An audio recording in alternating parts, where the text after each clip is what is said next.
I'm willing to bet that you have been sleeping on Google Apps Script. If you've never heard of Google Apps Script, don't worry, I hadn't heard of it a few months ago either, but it is completely changing my life. We'll get into what it is and why you should care here in a few minutes. But basically, Apps Script is a bunch of code behind the scenes of your Google Drive documents that can create all kinds of automations. You can automate all kinds of things inside of AppScript. Whenever a row gets added to a spreadsheet, do this. Whenever an email from this sender gets sent, do that. Gazillions of things. Add this to my calendar, respond to that. If it lives inside of Google, like if you're moving something from Google Drive into your email, into your calendar, anything that's going to stay all inside of Google, a lot of it can be automated with Google Apps Script. So for example, when you have an escrow tracker and you take a row and you move it to closed, you could build an app script that would trigger your closing protocol automations. If you watched our video last week, we did one using AppScript on how we were able to automate a lot of the steps in your closing SOP after you've closed a client. What are all of the touch points, like asking for a review and updating the CRM and adding them to a map and adding them to your Christmas card list, all of those little touch points and which of those could be automated. And then of the ones that couldn't be automated, let's implement a system for actually tracking and measuring and making sure that there's accountability around those other tasks that need to get done, perhaps by an admin or a transaction coordinator or by an agent. And I actually believe that that workflow was extremely helpful. So if you didn't watch that video, you might want to go back and watch it. But really, this video this week is kind of an upgrade on that one. We're taking that same concept and making it even better. But if you take nothing else from this video, what I really want you to get is how powerful AppScript is. In the past, when I've shown AppScript to some agents, it's very easy to get overwhelmed really quickly because there's a bunch of code that we don't understand. And I think that the real key here is Claude. Claude is already an expert on how to write AppScript. So all you have to do is be able to go to Claude and say, hey, this is what I would like to build. This is an automation I would like to create. This is an SOP I would like to do a better job having accountability and tracking around. Help write the code to build it for me. So if you know how to describe what you want to Claude, and if it all lives inside of Google, there's a really big chance a lot of what you're doing manually right now could be automated. Here is something silly you can do with AppScript just to give you a high-level idea of what it is, how it works, and some of the fun ideas you can do with it. So Claude went ahead and gave me this code. As you can see, it's about 39 lines long, and I don't know what any of it means, and I just hit copy. So AppScript has been in your Google Sheets and Google Drive documents all along. You probably just didn't ever realize it was there. From a Google Sheet, you're going to click Extensions and go to AppScript, and it pulls up this little bit of code that's already there. You're just going to go ahead and delete it and then paste the new code that Claude gave us and then hit Save. Then come back into your spreadsheet and refresh it, and you'll notice a new menu option has appeared now over here called Who Do I Call? And I'm going to go ahead and click on that and say spin the wheel. Let's see what happens. Oh, this is important. Anytime you add AppScript to a Google Drive document, there's usually permission requirements. Google, has to ask your permission for that script to run. Many times the script is, hey, we're going to go into your email, or we're going to go into this other spreadsheet, or when you add a new row here, that's going to trigger something on your calendar. So you have to grant permission for those changes. But as you're the one writing the code, it's not like this is opening up your Google Drive to the whole internet and anyone can now get into here. This is all just code that Claude wrote that you pasted into your own document. So it's kind of like you're giving yourself permission to just automate the sending or adding of some of these emails or calendar notifications, that kind of thing. So whenever you add new script, you're going to get an authorization permission requirement thing that you're going to need to go through and approve. And now, as you can see, it is automatically spinning the wheel here, and let's see what it comes up with. It's spinning a little slow. And again, this is just an example of one of the things you could take back to Claude and say, hey, I love the what it's doing, but it's spinning too slow. Change it so it spins faster. Okay, but boom, it landed on Bob. Call Bob today, no excuses. So that just give you an idea of what you can do with AppScripts and Google AppScript automations. Now let's pivot into something a little more practical. So in our Google Drive that we're going to share with this video, there is an installation guide that will walk you through what we're getting ready to build. In order to view this is an HTML document, so you do need to click the three dots and then click download. Then once it is done downloading, you will be able to open it from your downloads folder and it will open. If you try in Google Drive to just double click it, you're just going to get a bunch of ugly dots and it's not going to work for you. Okay, so the first thing that we're going to do is we're going to install the base escrow tracker that I already created the code for. I'll give you a tour of what it is and what it does, but don't worry, the real point of all of this is I'm going to show you how to make your own or customize it or change it into whatever you want. But the first step is we're going to just open a brand new Google Sheet. We're going to take all this code right here, which is a bunch of code that Claude already wrote to build this escrow tracker, and we're going to go paste it into the app script extensions. Then we're going to hit save, and then we're going to tell it to build our escrow tracker. So let's go check it out. All right, so from a new Google Sheet, I'm going to go ahead and name this Sample Escrow Tracker. And then I'm going to go to Extensions and Apps Script. I'm going to delete the code that's already here. Then I'm going to paste the new code that we just copied from the installation guide and say save. Once you've saved, go ahead and go back to your blank Sample Escrow Tracker and just refresh the entire sheet. When you do that, it is automatically going to close that app script tab. Don't worry, that is what it is supposed to do. But now you should have a new menu tab over here called Escrow Tracker. Go ahead and click that drop-down menu and say Setup. Again, when you do setup, it's going to ask for permissions to run. Go ahead and approve all of these permissions. And now it's really fun. We're going to watch this sheet build in live time. It's pretty crazy. You're going to notice a bunch of tabs starting to fill in down here. Then it's going to rearrange the tabs, put them in different orders. It's going to do all sorts of crazy stuff. Still fun for me to watch. Okay, and now it is officially done building. Let me give you a high-level overview of what's in this escrow tracker. Then we'll talk about setting it up. Then we'll talk about how to customize it and make it your own or change it or start from scratch or whatever it is that you want to do. So first we have the tabs down here. This first tab is mostly kind of administrative. You're going to define your contact information, your goals, your lead pillars that you're going to be generating leads from, your team roster. So if you're just a solo agent, you really don't need to do anything here at all. But if you have a team with splits, you're going to put the whoever else is on your team, including admins as well. So if you have any transaction coordinators that you want to be able to assign tasks to, so put all of the team members that you're going to have in there down there. Right here, you're going to paste a link for where you would like to get reviews. So if you collect reviews on Google or on Zillow, paste the links for your Google My Business profile, your Zillow profile, or if you have other sources, you want to do Yelp or you want to do Facebook or wherever it is that you're getting reviews, you can list them here along with the links. Just know that in the review request email, if you put 7 sources here, it's going to email and ask for them to write a review on all 7 places. So just make sure you're prioritizing those. Feel free to rotate them around if you don't want to always be asking for the same 1 or 2 sources.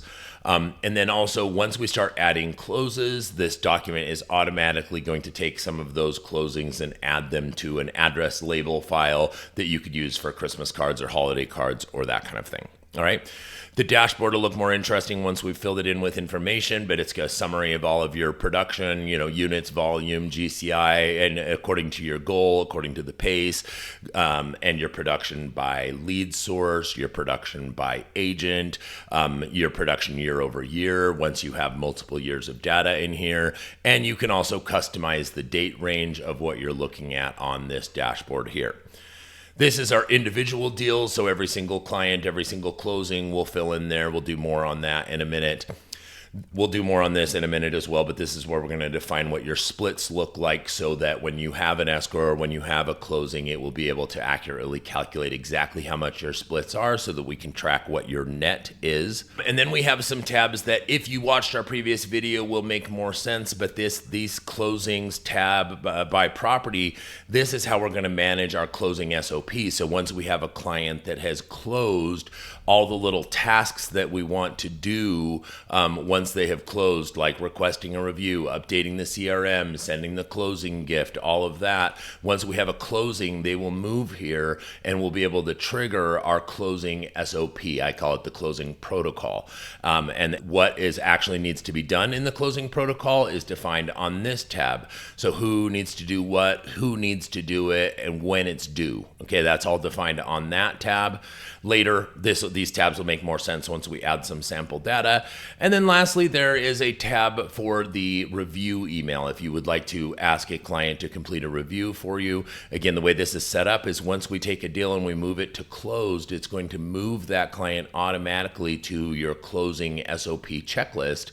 And it will draft an email in your inbox asking them for a review, and this is what that email is going to say. So if you want to customize or change that, you can change what that email is going to say here in this tab. My hope is not to overwhelm you, but rather hopefully to show you, wow, he built all of that in like 4 seconds with nothing but code. The reality is it all took me probably about an hour to build because I went to Claude and said, hey, I'd like to create an escrow tracker that could do this and this and this and this. And what if I incorporated the escrow tracker with my closing protocol so that when the two go together, they could just all be one document? And I think the idea is that over time, you build one big escrow tracker that can handle a ton of automations for a lot of your transactional parts of your business, like your closing SOP and your escrow SOPs and listing launch SOPs, and all of those could be managed from a hub and a brain where a ton of the tasks get automated and a ton of the reminder emails go out and a ton of the notifications to lenders and title companies and to the agent on the other side and to your own team reminding them to do certain tasks could all entirely be automated with a system like this. All you have to do is be able to go to Claude, describe what it is that you want, and it'll say, here's the code, copy and paste it into the app script. Now, I don't want to spend a ton of time on this tab because we did discuss how it works on a previous video, but essentially the idea is that these are the tasks that you could assign once you've had a closing. And you can come in here and you can change these, you can add more of them, and you can change who's assigned to do each of those individual tasks and when they are due. So just know that this is completely customizable without even going back to Claude and changing the code. You can just come in here and customize this task list so that you're making sure that certain reminders, the idea is that once you've had a closing, everyone who's assigned a task is going to receive an email saying, hey, you're assigned to these tasks, make sure you get them done. So I went ahead and filled in some sample information here on the Start Here tab, added a couple of lead sources, added a couple of team members, added a review link and things like that so you can get an idea of how it works.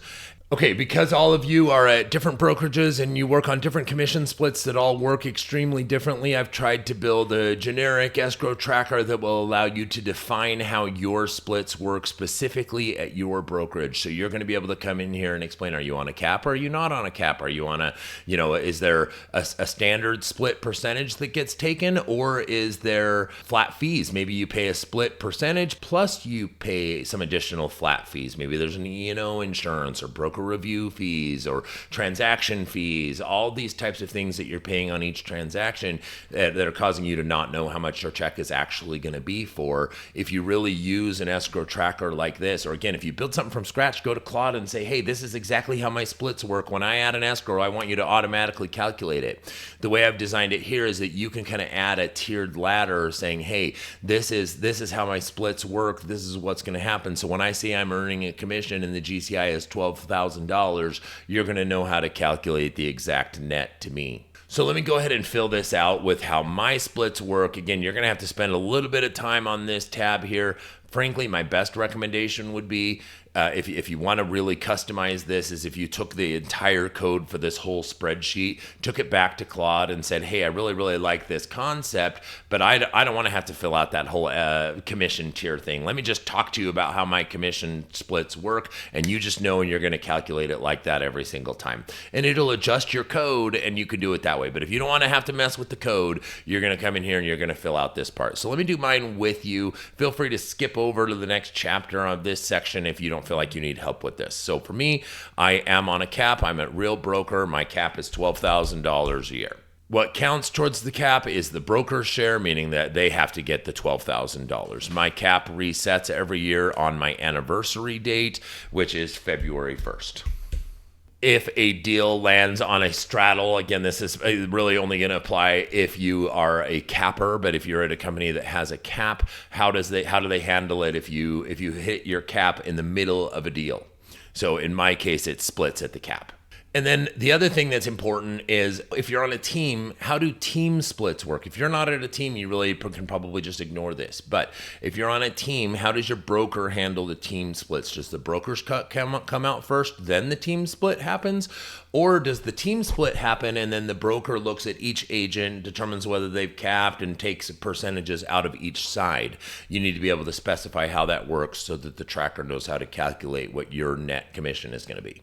In my case, and I think this is common for all the brokerages, if you're at a place that has a cap, the team split happens first because they have to look at the team leader and the team member individually to determine whether or not they've capped. Okay, so now I'm going to come in here and I'm going to put the actual percentages and dollar amounts of what is taken from each transaction. So first, I've got my actual pre-cap split. For me, it's a percentage of the GCI, and it's going to be at 15%, and it applies pre-cap. It always counts towards the cap, and it comes out first. Right, so that's kind of how this works. Go ahead and fill out any of the additional fees that you might pay on each transaction. I'm going to add mine, but I'm not going to make you sit here and watch it all. Okay, now that I have added all of the fees that I pay on each transaction, I am able to go into my deals tab. If you decide you would like to build something from scratch, a strong recommendation is to tell Claude when it starts writing the code, hey, make sure you give me the ability to seed it with sample data so that I can make sure that it's working the way that I want it to. I'm going to go ahead and click on this escrow tracker button here, and I'm going to go ahead and tell it to seed sample test data.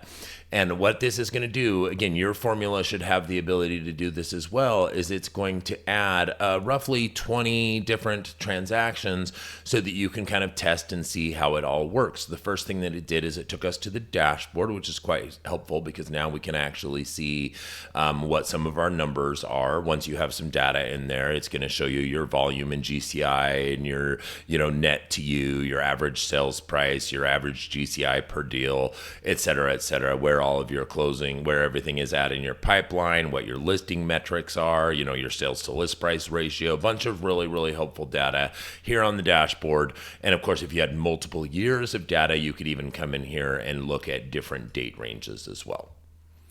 It also looks at where you're at in comparison to your goal. Now let's take a look at the Deals tab. So the Deals tab here, of course, you'll normally be adding these people in manually, but you're going to have their client name, the address, the client's email. You're definitely going to want the client's email included in here because when you fire off the closings protocol, it is going to, again, draft emails and things to the sellers, to the buyers asking for reviews and just different things like that. It's got your lead source. If there was the sales agent involved, again, if it was yourself or if there was a different agent on your team, you can assign them there. That's also going to have an impact on the tasks that get assigned. Your price, if it was a listing, if there were any price reductions, et cetera, referral fees paid. And then it's just going to go ahead and calculate for you automatically, all of your net and GCI based on the commission split ladder that you put in there. So you do not need to know how to calculate any of those fields. It's just going to do it all for you. Exactly how much are you paying in fees to your broker, and how much are you actually netting on the deal on each one of your closings. Now, you may also notice I have a historical deal here. You might be thinking, gosh, I would love to use a new escrow tracker, but I have so much data in my old escrow tracker, I don't want to have to start over. We did build this one with the idea that you could kind of port over old historical data so that when we look at your dashboard and we want to look at your production this year compared to last year at this same time, as an example, we would only be able to do that if we had all of your old historical closings.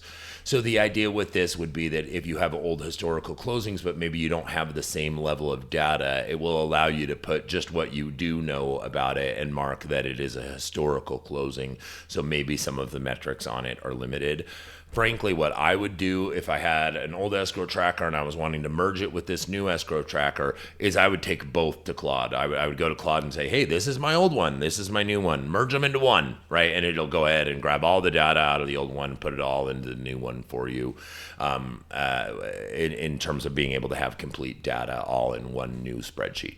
Now, again, if this escrow tracker isn't exactly what you want it to be, strong recommendation would be, now that you know how to do it, take this prompt, go to Claude and say, hey, help me brainstorm. Let's start building an escrow tracker that does exactly what I want it to do. So just come to the install guide, grab this prompt, take it over to Claude and start messing with it and get it to do exactly the way that you want it to be. But coming back to our install guide, we do have a couple of clients here where you can test some of the workflows so that you can see exactly what it will do and how it will handle certain situations. So Henry Walsh, for example, his closing landed on exactly when you hit your cap, so you can go in and check to see if it handled the math correctly if you're a capping agent. Again, some of these are kind of how it's handling the caps and the splits. But what I actually really want to show you is what happens with the closing checklist. So if you take Ruby Novak, she's currently on the tracker as under contract, and let's show you what happens when she moves to closed. So come back into the escrow tracker where we have all of these sample clients here, and we're going to find Ruby Novak right here, and we're going to go ahead and we're going to move her to closed. You'll notice that once we move her to closed, it changed her row to blue. I always find that that's a little bit easier. And then you'll notice this little pop-up notification that came up down there in the bottom right-hand corner that said that they also moved her to the closings tab. And this is where we're going to manage our closing protocol. So again, that's all the tasks that we have assigned in our template. These are all the tasks that are going to get assigned when we assign a lead to the closing protocol. So again, let me come back to this closings, and I'm going to go ahead and say, yep, let's go ahead and open the closing protocol for Ruby Novak. What it is going to do, it might take it a quick second, but here in just a moment, it's going to add all of the tasks that are assigned and who they are assigned to and what needs to happen.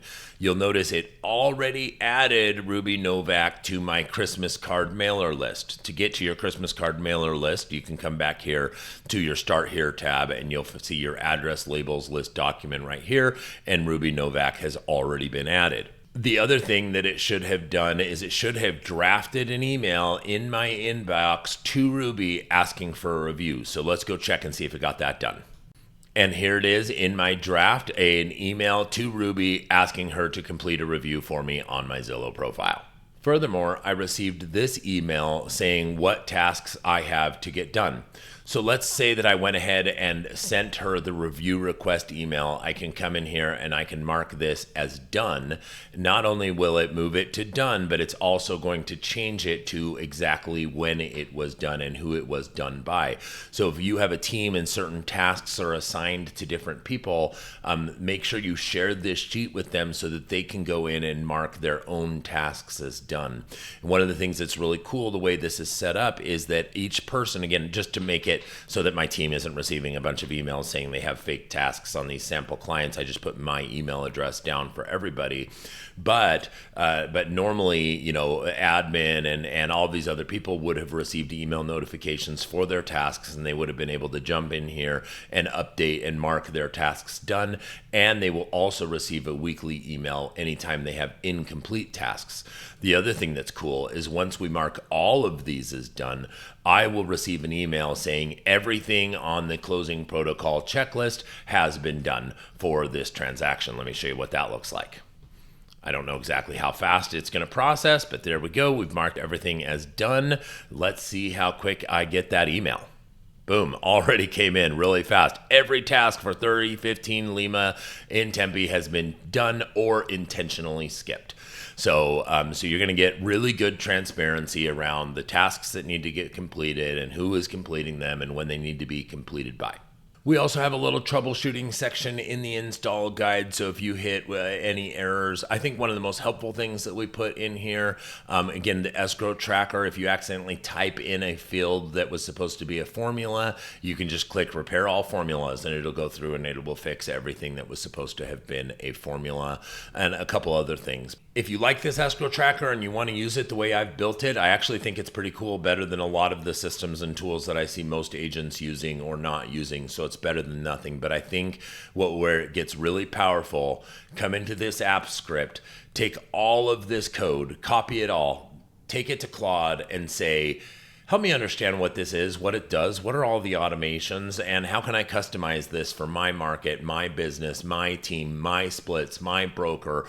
Let me make this more specific so that my specific closing protocol tasks are the ones that are getting done and assigned and structured the way that I want them to. Let Claude rewrite the code for you so that it fits your exact business, then rebuild the spreadsheet, and it's going to completely change your life.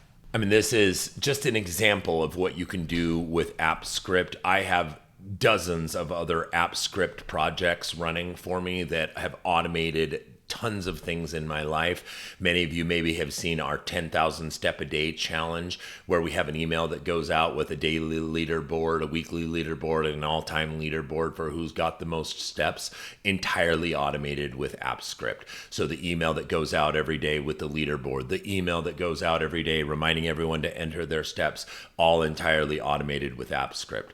Think about what you could do with team contests or incentives. You could completely automate it. You just go into Claude and say, hey, I need a spreadsheet that's going to track how many appointments everyone is setting, and reminder emails that's going to email everyone, reminding them to enter their appointments.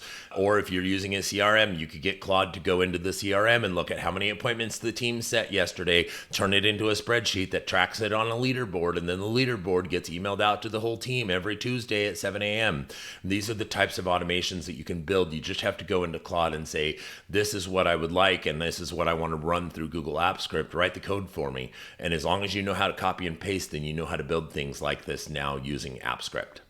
I really hope you found this helpful, and I really hope above all that you go out and build something new. Go get creative and build a real automation in your business that's really going to serve you. And please share with me. Let me know what you were able to create and how much time it's saving you in your business and in your life. I can't wait to hear all about it.